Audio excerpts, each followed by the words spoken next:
So meron akong katanungan kay Kuya Walker Vlogger. Kasi bakit hindi siya nagpa sa Guinness World, nagparehistro? Anong dahilan? Magandang hapon sa inyo, no? Ang dahilan sa hindi tayo nagparehistro ng Guinness Book of World Record, no? Unang-una po ay hindi ko alam. Hindi ko alam po. Ay nalaman ko lang na mayroong nagparehistro sa Guinness Book of World Record. Nagpasalamat sila kung hindi ko narehistro.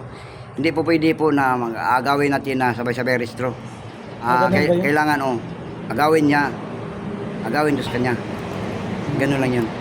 So yun pala guys ang dahilan kung bakit hindi nakapagparehistro. Kasi sa bawat isang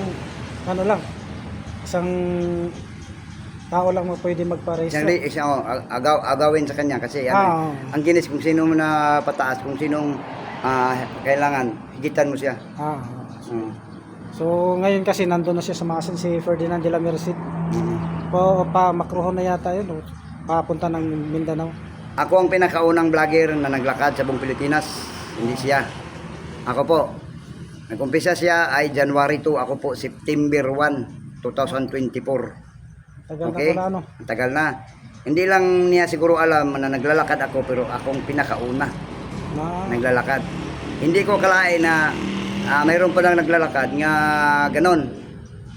Ako pong pinakauna, panindigan ko yan. So hindi mo alam talaga na may pwede ka sa rehistro sa... hindi ko alam kung paano, mayroon bang ganon. Ngayon, okay lang.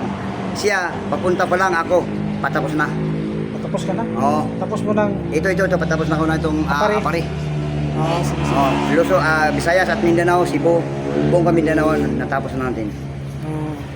Salamat. So ayun pala guys, maraming salamat sa inyong panonood.